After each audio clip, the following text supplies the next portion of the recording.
Yeah, so I grew up in a small town called Venice, Louisiana. Small fishing community. Most people know it as like sportsman's paradise, right? I had one older sister. We were, I like to say we were not quite sheltered as children, but we were very much each other's best friends growing up and spent a lot of time just with us and our family. For musical influences growing up, my parents were couldn't be farther apart from what they liked to listen to. My mom was big into like Barbra Streisand, some of the big band stuff, Frank Sinatra, things like that. Yeah. My dad was more, he's a late 70s child, so he was into the Eagles and the Allman Brothers, Boston, Foghat, like bands like that. Which was a big, those type of bands were a big part of my musical influence, obviously. Eagles being kind of one of the main ones. Sure. Always particularly, loved the way that they were able to translate recorded performances into live performances. Something that we always try to mimic with our stuff. To put the expectation on ourselves that it can be one and the same to an extent, right? That's a wide variety, though. I mean, you covered all the bases between Streisand and anything else, I would say, Do you ever find Streisand creeping into your sometimes, every now and then. When I hear it, it really is just kind of a nostalgia thing. It reminds me of like Sundays after church. We had, in the early 90s, late 80s, you had these big, huge stereo systems in your house that you can now have on, your iPod. But every Sunday after church, they would go through their little CD catalog, and I would hear all that, Celine Dion and all that stuff. So, always brings me back to that. But yeah, it creeps in every now and then. But it sounded like they were music fans. They were strong fans of music. Absolutely. My mom's family is pretty musical. Mom was a choir leader, worship leader in a church that we went to. Okay. So everything musical comes from her side of the family. But I did prefer my dad's taste in music a little bit. You gravitated towards that. Yeah. How did that steer you once you started your own career in music? Yeah, so I think that whenever I was probably around 15 or 16 years old, I started experimenting with songwriting and getting in a crowd of people who were big into music. And even though not all of them were great musicians, we started to look at composing songs and what we would do if we were to write original songs, and most of the stuff that we drew from was the stuff our dads listened to. I remember my friend Josh and we recorded this, the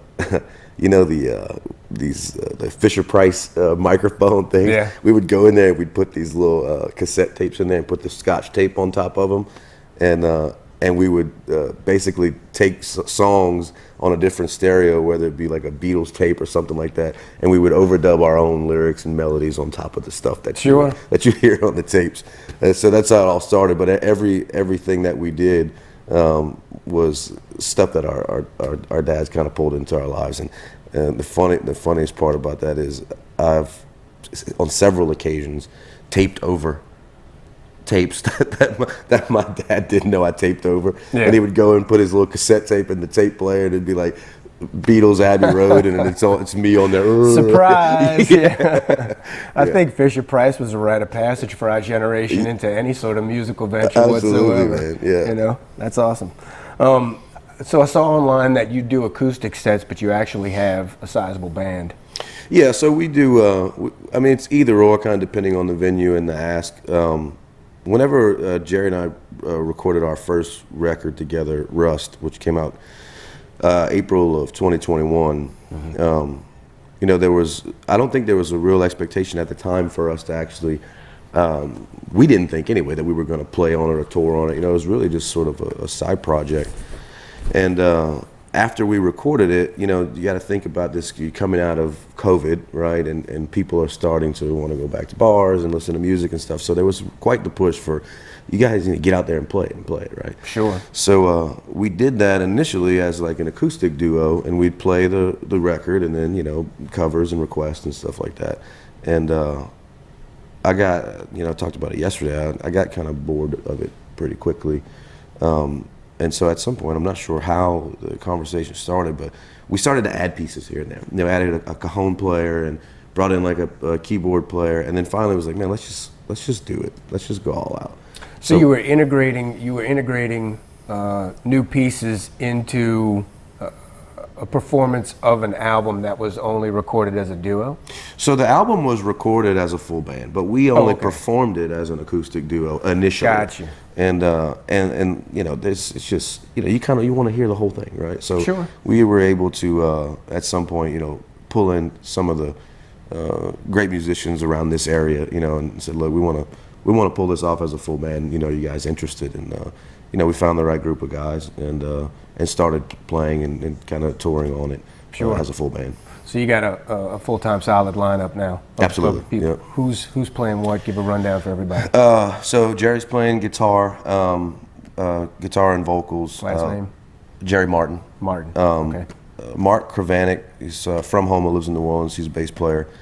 Our keyboard player, we kind of have a few that go in and out depending, you know, on the availability. But Tillis Verdun plays keys with us. Brett Guillory, Teddy Baudouin, Travis Thibodeau, who's also one of the producers on our record label, which is Red Stick Records. And our drummer is Tim Belanger, who's also here from Houma. On certain shows, we'll pull in a second guitarist, which is Zach Sheremy. He's here from Houma as well.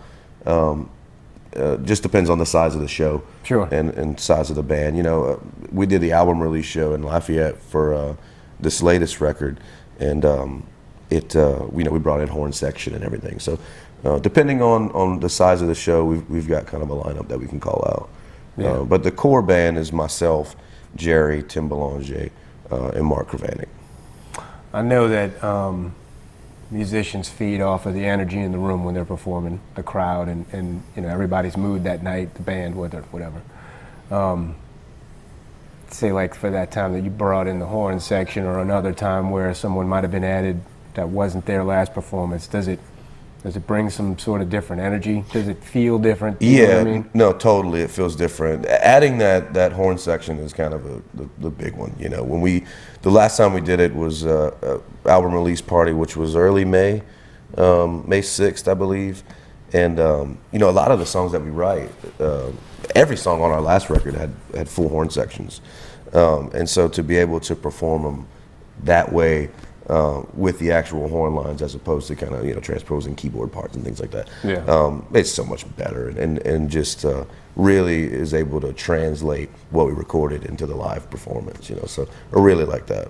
So they were used on Rust, they were used for the recording of that? Yes, and the person that played with us, played tenor sax, alto sax with us at the release party is the one of the horn arrangers for the original record. So arranged some of the songs and also performed on some of the songs. Felt right into place on stage, I'm sure. And, yeah. That's awesome.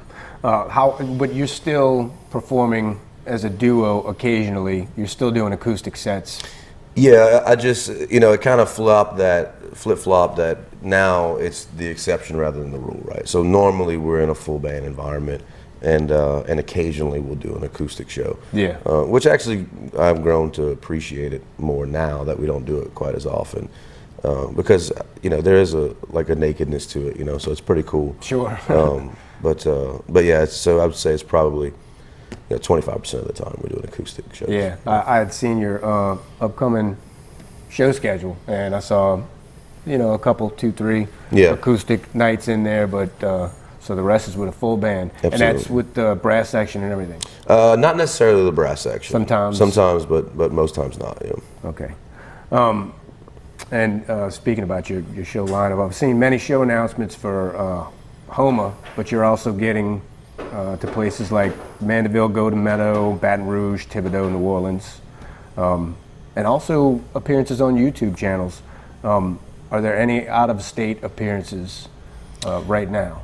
Currently, I don't think we have anything on the books that's outside of Louisiana. The places you named are kind of our real circle that we're maintaining right now. You know, sure. I would say Houma is sort of like home base for us, right? Where our largest following is. Lafayette probably right behind that, and you know, we generally stay particularly in that area. How did you enjoy New Orleans? You went to, I saw 2 in the past probably year, Holland Wolf and the tasting room. Yeah, no, I liked it. Tasting room, we do an acoustic show there, so that's pretty cool.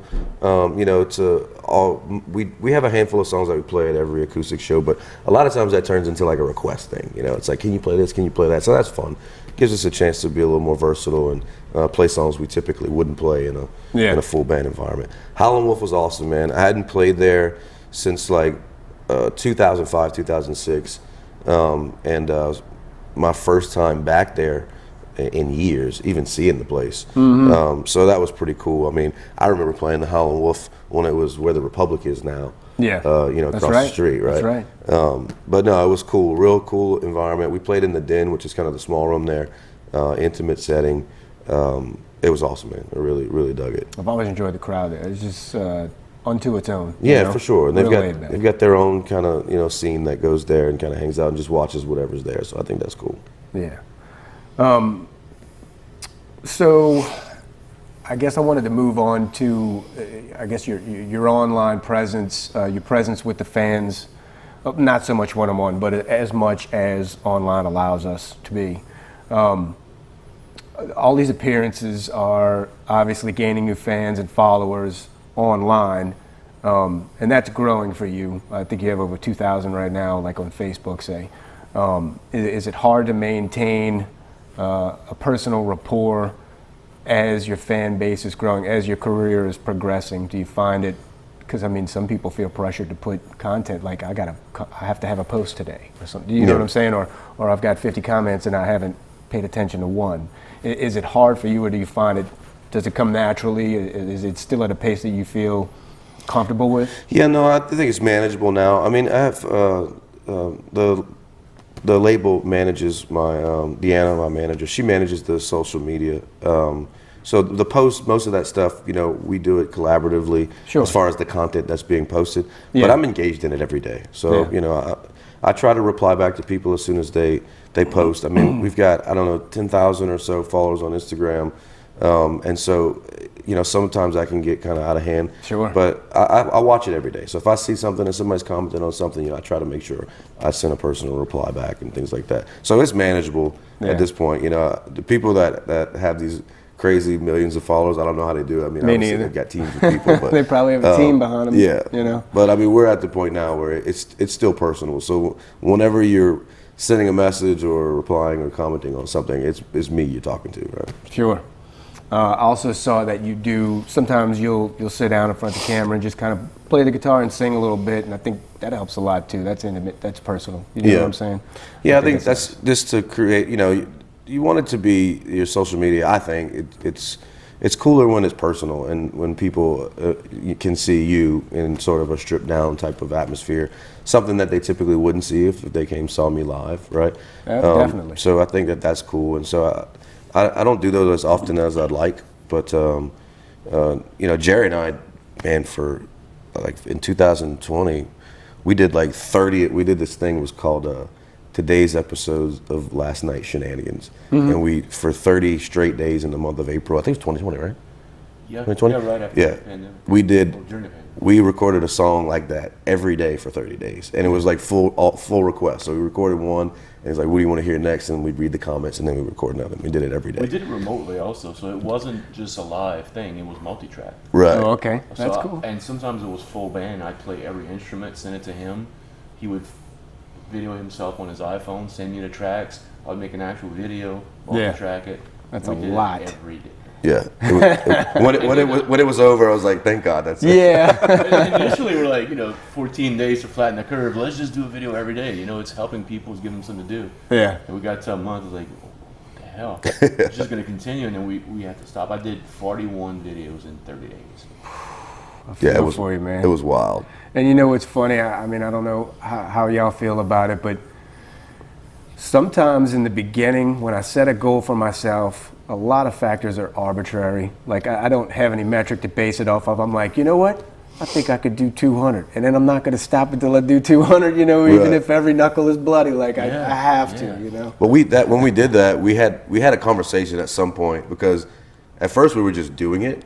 7 or 8 or 9 days in a row. And at some point we like got on the phone. I was like, okay, we're gonna like establish an ending point to this, or is this gonna keep going? It's like, how about 30 days? I'm like, yep, that's good with me. 30 days. Yeah. I'll tell you what, that's a noble effort, because I feel your pain as far as editing goes. Yeah, I mean, there's many nights where 1 o'clock in the morning we're talking to each other, and it's.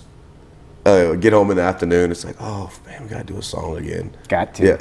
Got to. Got to. Yeah, I mean, I was 4 or 5 songs ahead. You know, and we had collaborative things where I was using different musicians. So people are sending me tracks to click, and it was all done on iPhones. Yeah. There was no. But that's fantastic too, that you were able to kind of, I guess, muster gather a few people that were supportive enough to, you know, keep that pace with you, because it's kind of hectic, you know. I'm sure you weren't giving them much notice, and it's all remote. And, it was really cool, and it really was, I think, the genesis of us starting to record music together, as far as the Russ record and all of this stuff, because it was, you know, before that, you know, sporadically we'd have stuff online, but when we started that, everybody was like, yo, you guys need to write a record, y'all need to put out a record, y'all need to go play somewhere, you know, like all that. So that was really sort of what kind of sparked it all. That's awesome, though. Inspiration and acumen, man. You pick that up when you're under pressure, even if you put the rules on yourself, you know what I'm saying? Yeah. And you learn a lot in the process. I think that's really cool. I wanted to also touch on your signing with Red Stick, because that's fairly recent, and I don't know if a lot of people out there know about it. How did it come about? You know, whatever you could tell me about Red Stick, how it's been since you've been there. Yeah, it's been great, man. So the original record we recorded was Rust. That was recorded at Audio Smith Studios in Prairieville. The owner of that studio, his name's Robbie Smith. And I think maybe 3 to 6 months after we finished recording that, you know, he reached out to me and said that he and some partners were getting together and going to finance this label out of Baton Rouge. And this is the now producer, one of the now producers for Red Stick? Correct, and one of the owners. Okay. And so once the label got kicked off, they signed, their first signing was a guy named JP Bourgeois, who's out of, I guess, Raceland.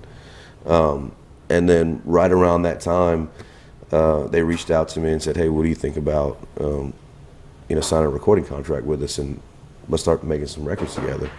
And it was, I mean, it's a no-brainer for me. I made the last record with them. I mean, the only difference now versus then is, you know, they've brought in some other production talent. So they've got Travis Thibodeau, who was the touring keyboard player for Journey for a while. He wrote "Take My Hand," that Wayne Toop song that's really famous. So he's been around, you know, around the block for a while. So they brought him in to help with some of the in-studio producing, and then they moved a lot of the recording out of Audio Smith into where we're at now, Brignac Lane Studios in Santa Monica. Saw that. And I think that's just so that they could focus more on, you know, sort of the overall engineering and the label itself, versus the tedious part of, you know, being in the studio recording and mixing all day long. Sure. So they've outsourced some of the stuff, but Robbie's still heavily involved in all the post-production aspects of it. So yeah, it was a pretty easy transition because we had already worked with him before. So when they came to us about the recording contract, it was kind of a no-brainer, you know. Sure. Not only that, I would think that being from where we are from, it becomes kind of important to get a local in on it. Do you know what I mean? Yeah, no, because for sure. Everything that comes out of here has got the sound that's unmistakable. You could be displaced in Maine and hear something from Louisiana and put your ear right to it and say, right, that came from somewhere around well, here. another cool thing about it is it's like a circle of people that are colleagues that work together all the time. And so if you need, like when we record in Brian's studio in Santa Monica, you know, he's in that clique with like all of those guys from this area, you know, Sonny Landreth and you know, Waylon Thibodeau and like all these people, right? Sure. So if you needed anything to bring in a cello player or bring in an accordion, I mean, they got the people, they've got the list, you know. And it's like, I'd like to add this. All right, well, I'll make this call and bring him here. He'll be here tomorrow. We'll make it happen. I was going to add that there's a song where there's a string section. We did it with a keyboard, and it sounds okay, but you're missing the bow and the string. Sure. You know, there's that sound. So Brian's like, I know this guy. Made the call, and that's Yeah. that's happening soon. But without that Brian connection, that wouldn't have happened. We would not known what to do. Right. Yeah, that's where I was moving to next.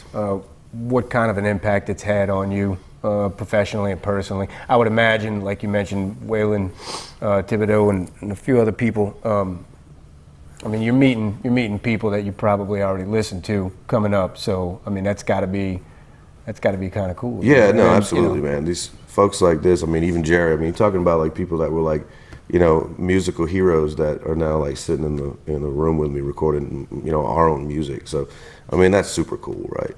To have them in there, to have them recording on your record, Absolutely. Having input and, you know, telling you something's great or that you can do something better. You know, it's just creates a camaraderie in the room as well as just, you know, the confidence that we can pull it off. You know, so I think it's been great, and you know, our circle of musician friends has certainly grown, and yeah, I'm pretty excited about what we're doing right now. I bet.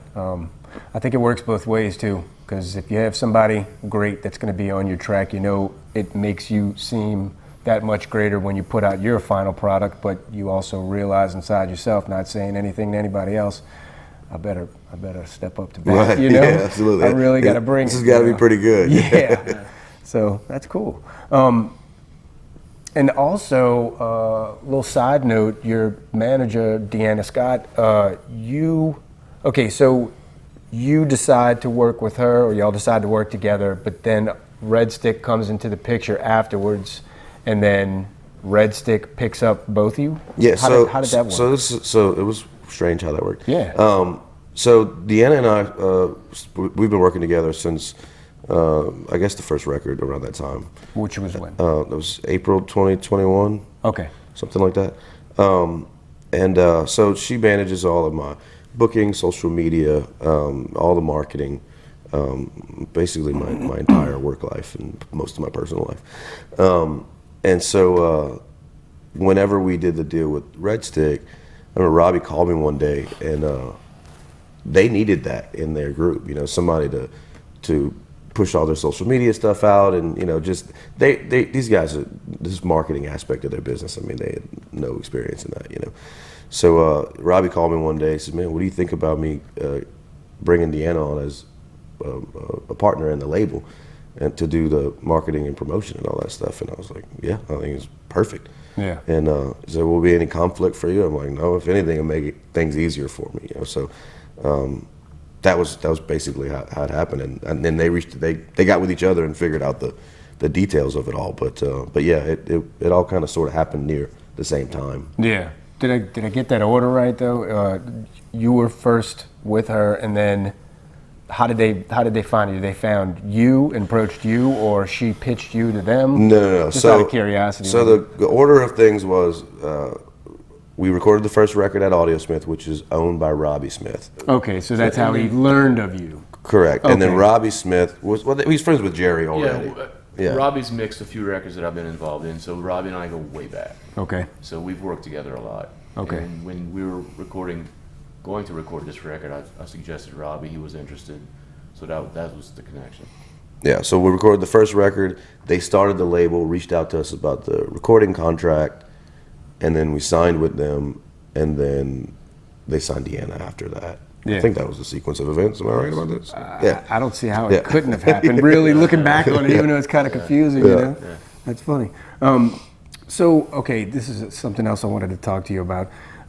Something came across my desk this morning. It was somebody talking to me about how sometimes musicians or bands are charged to perform at certain events.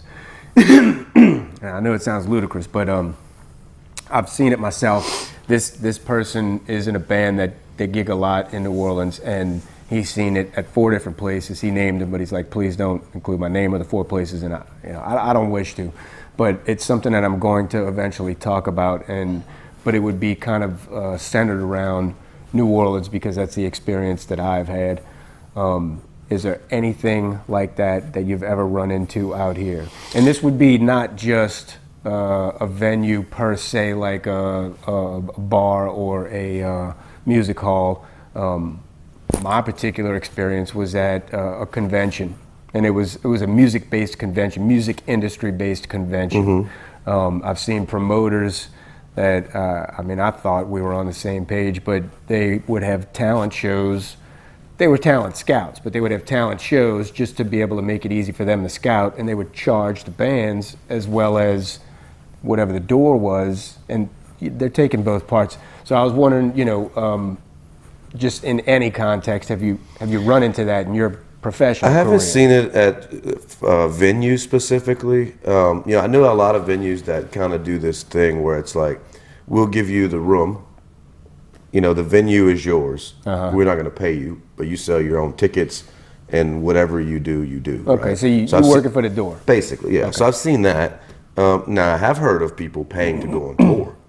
You know, like these Nashville acts that'll go on tour, and you know, you got some young up and comer that wants to go on tour with the Rascal Flatts or whatever, like as far as an example, and you know, and they'll go pay the agent for that band, and you know, whatever amount of money to let them open up for them on tour. I've seen that happen a lot. Yeah, I've been involved. Yeah. That, I think that's probably more normal than you would think, especially for like an opener.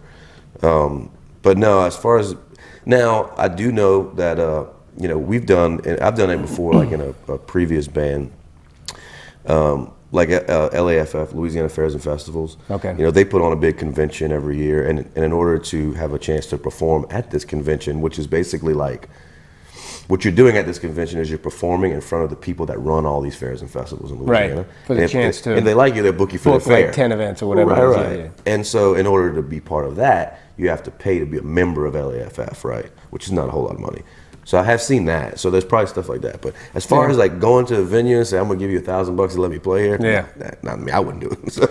Well, that was gonna be my next question. I mean, I'm sure we all feel the same way about it, but I mean, some people would consider it based on the opportunity. They might be on the fence about it at the very least. But it did used to go on, even in New Orleans. Like if you'd have like I won't name any names, but let's say a big band comes to House of Blues, and you got a band that you feel like would be a good opener. I mean, I've seen people like go up to, you know, promoters and say, hey, I'll give you money to let me open up for X, right, the night he plays here. As the third band. As the third band, right? Yeah. I mean, there's no shame in it. It's a shame that it exists, but there's no shame in someone wanting success that Well, it's also no different than advertising yourself online, right? Paying to boost a post for $500. It's marketing dollars. Yeah, it's like instead of paying for this Facebook post, I'll give $500 to this talent coordinator and go open up for Gary Clark Jr. You know, so I don't see anything particularly, you know, wrong with that aspect of it. But yeah, I think in many ways, you know, you've got to pay to play. You know, so. Well, I'm glad I asked you that question though, because I was just going to tear it apart in an article upcoming. But no, I mean, I can think see I can see the other side of the fence. You know? But if you gave me like a famous, you know, again, I don't want to name any venues because I don't want to shun anyone. But if you pick a venue and you think this is a venue with a lot of clout, and they expect a band to pay them to play there, to me that ain't happening. Not saying it doesn't exist, but I think that's pretty weird. So I wouldn't be part of that. But I don't think that's a good faith practice to say. Yes, no. You know? I'm all about, you know, I talked to a buddy of mine about this last 2 weekends ago, who's trying to put on shows in New Orleans, and you know, he was asking me about door deals versus guarantees and all this stuff, and you know, my personal you know, philosophy behind it is it happens in different ways, and some people are cool with different things, and that's all well and good, but to me, the shows always work better if both parties have skin in the game. You know, he's a promoter, you said? He's a venue owner. Oh, okay. Yeah. But if both parties have something to lose and something to gain, then I think it works better. Because if you're guaranteeing me dollars, you know, versus a door or versus some ticket sales or something, then that means that you're on the hook for some of this. So you're going to help me promote it. And, absolutely. You know, all that stuff. But if it's just like, hey, I'm going to pay you the door or you get all the tickets, then you don't really care. You know, it's just, you know, as long as people are in here buying drinks or whatever, you know. So I think it's, I think both parties need to have something to gain and something to lose, you know. Yeah. I'm trying to remember the exact wording, but I think the general premise behind a business deal, a good business deal, is where both parties walk away feeling like they gained something from the transaction. Yeah. And I can't feel that way about an artist that pays to play. Yeah. Even if it's not his livelihood. I think the talent is the draw, and the draw shouldn't have to pay because it's the draw. Yeah. You know, it's generating something by just simply being the talent. You know what I'm saying? And maybe it's some kind of long-term philosophy or plan for that particular artist. You know, I don't know. I wouldn't judge him on it, but I couldn't see that being part of my 5-year plan. You know, Successfully. So earlier I had mentioned a lot of places that you had played, and so you've played both venues and festivals, both different atmospheres completely.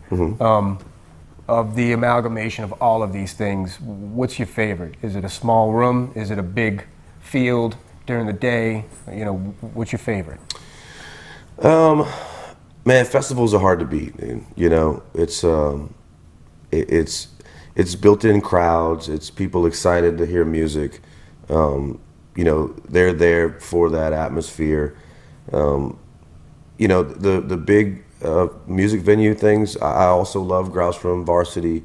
You know, those things are awesome as well because it's ticket sale event. So people that came, bought tickets, they wanted to be there. You know, it's engaged crowds. Sure. The thing that I hate, the thing I like the least is, you know, whenever you are, for lack of better terms, like background music, right? It's like, hey, I got this restaurant and we have live music on Wednesday. Y'all want to come do an acoustic show? But hey, turn it down a lot because I want my patrons to be like blown out by all this music. Is that a situation that you're in sometimes with the acoustic performances? Rarely. You know, I try to figure out ways to not do those type of gigs, but every once in a while it happens. It happens. Yeah.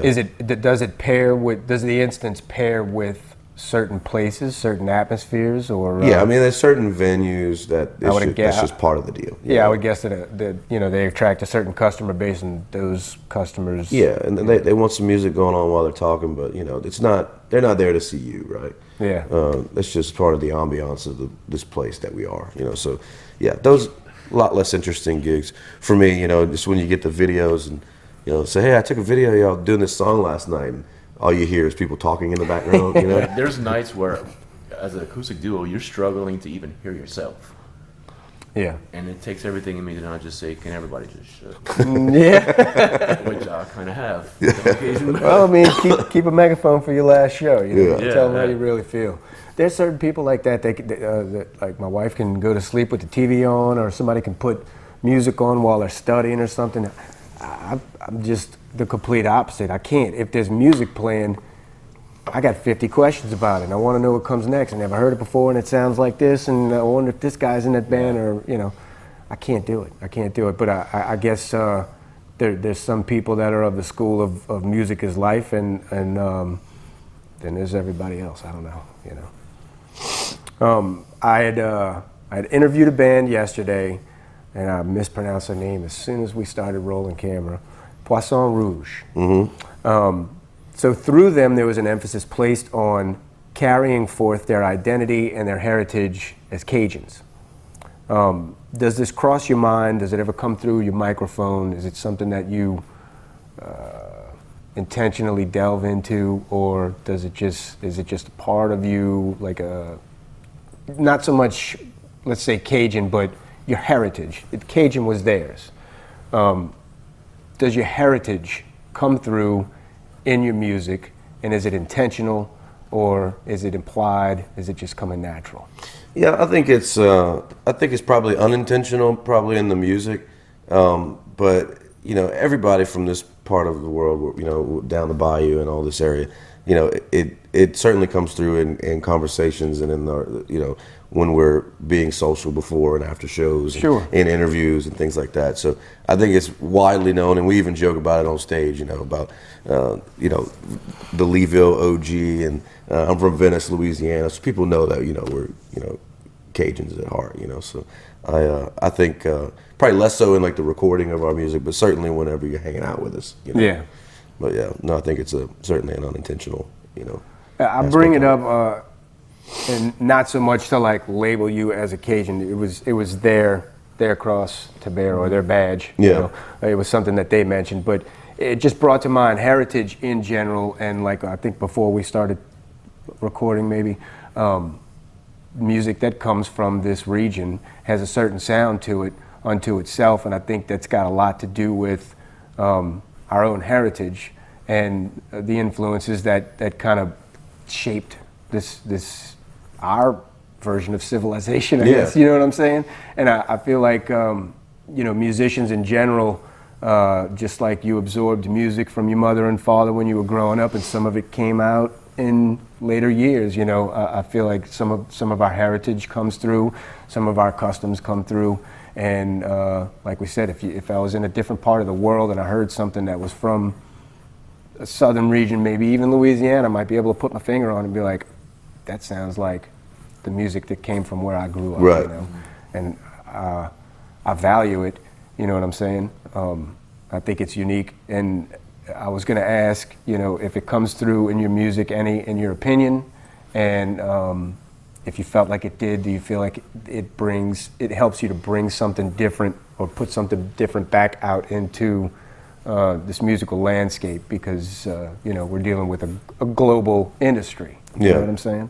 So I was just kind of curious if it had any influence on your end product, I guess. Yeah, and like I said, I think that certainly the musicians that we're accustomed to working with are part of this atmosphere and this environment and this culture.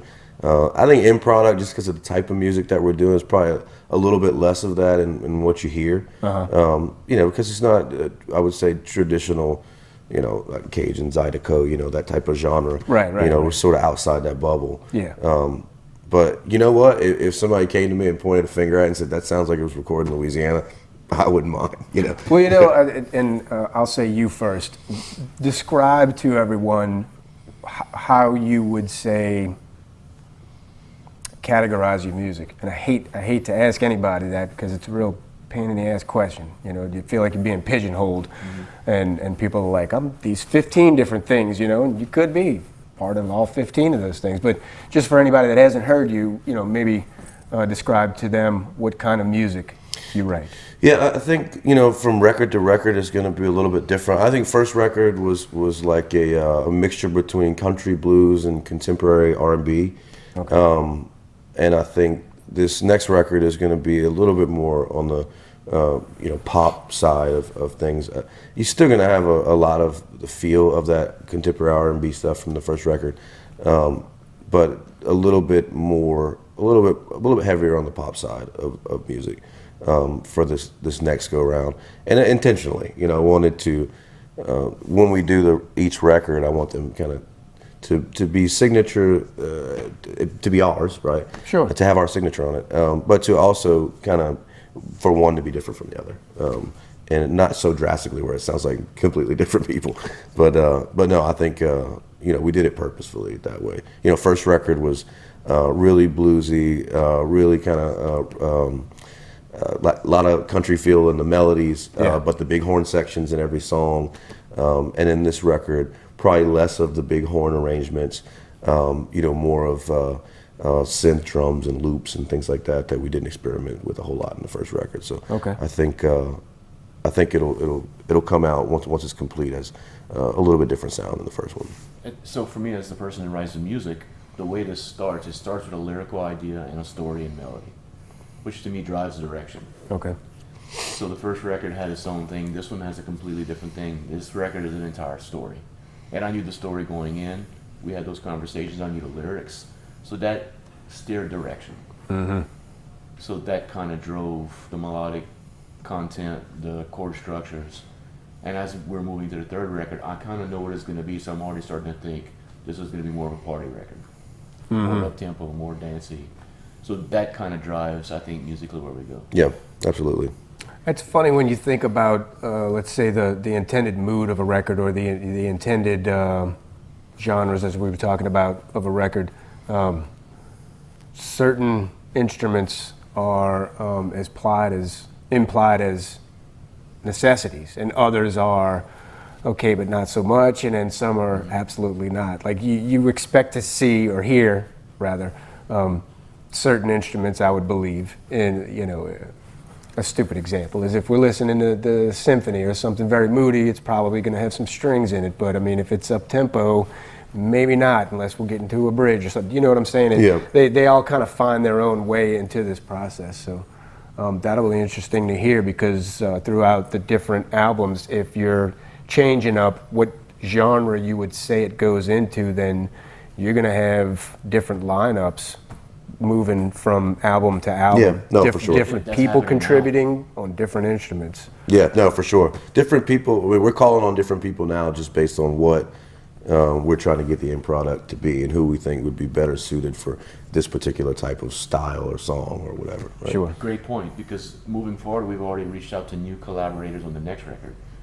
where we're kind of branching away from the people we work with now to someone who's more, I would say, electronic driven, who understands the software more, so our next collaborator is going to be someone who's kind of out of our circle now, but I know where we kind of want to go, and that guy has the skill set that I don't have.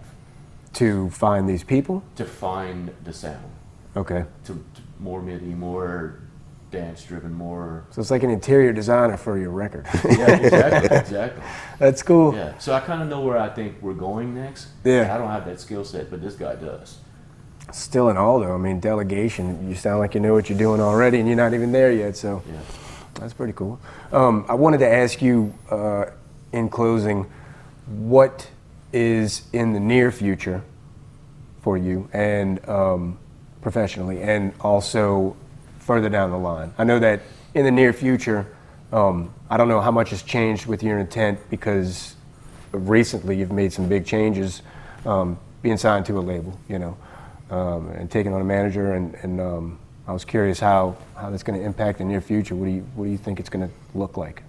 Yeah, I mean, in the immediate future, we're wrapping up the second record, which is called The Reason Why. We released the first 2 tracks from that record in May. We're probably we're getting mixes back now. We're 75-80% done with that one. Intention is to release that around the end of next month. Okay. Probably after that, something we've been kicking around is whenever when we recorded the pre-production demos for that record, we put some emphasis on having better demos than we had for the first one. You know, we did some rough cuts for the first one, sent them to the musicians, say, here's the general songs, learn them, and then we'll go in the studio and record them, right? But for this one, we put a little more emphasis on getting good guitar tracks, good vocal tracks. And it turned out that I really liked them all. And so I think what we're going to do is, after the record is released, probably early next year, we'll release the record again, all acoustic. And that's sort of like a double release, you know, same song, same order, just doing it, just he and I, sort of a stripped down version of that same record. And then, you know, hopefully by this time next year, we'll be talking about record number 3. So, you know, like you said, we're already working on that now. And in the middle time, I mean, we're going to keep touring, keep playing. You know, I don't see us slowing down on that, you know, at all. I think we did 100 shows this year. 100 shows. Yeah, I can tell you're a busy guy. Yeah. To say the least. So yeah, I mean, I think we'll be right around that probably for next year as well. So we'll just keep grinding it out, man. And biggest thing for us is, and what I enjoy most about all of this is just writing.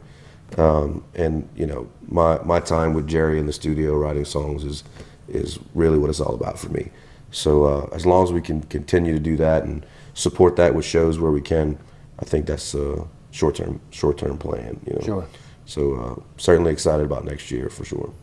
Just out of curiosity, what happened with the previous album that caused you to want to write or to record better example tracks for the people to play?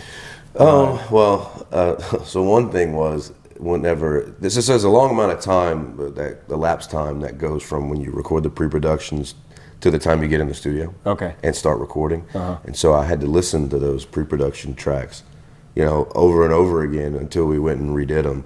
And there was just parts of them that had just like stuck in my craw. You know, I was like, oh God, I can't believe I did that. And I had to hear it so many times throughout the process. The scratch vocals, what we call it. Yeah. And I was like, you know what? I'm not listening to that again for 6 months. So I was like, when we go do these pre-productions, like, they're gonna sound good. Yeah. And he's like, all right. So we went in the studio, and I made sure that they were, you know, something I could live with. Like if those vocals were on the record, I would be fine with it. And so, but then once I heard it with just me and him, I was like, man, this is actually pretty good stuff, you know. So that's funny. So yeah, that was it. It's just because of the cringiness of like hitting a bad note here that I didn't go fix, because I was like, it doesn't matter, no one's gonna hear this, but I had to hear it over and over and over and over again. So Okay. yeah. Also, it seems as though y'all really enjoy doing the stripped down acoustic versions of your albums, getting out and performing them.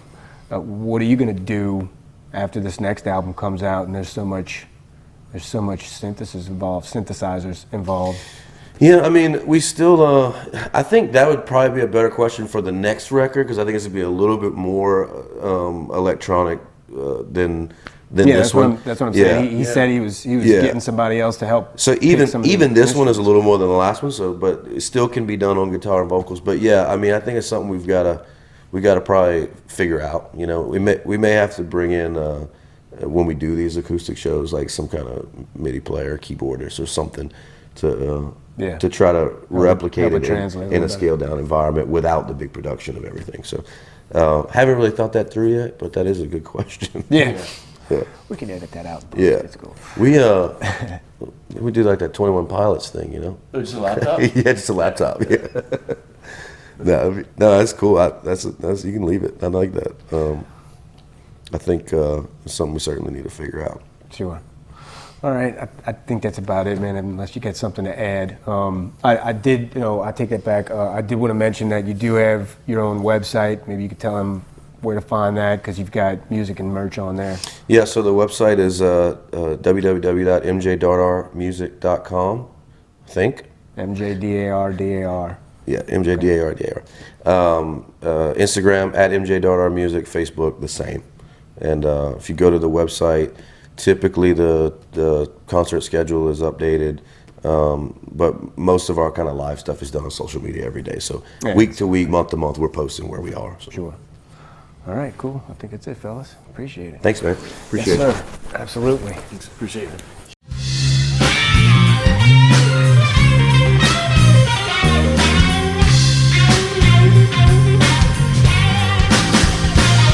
Sometimes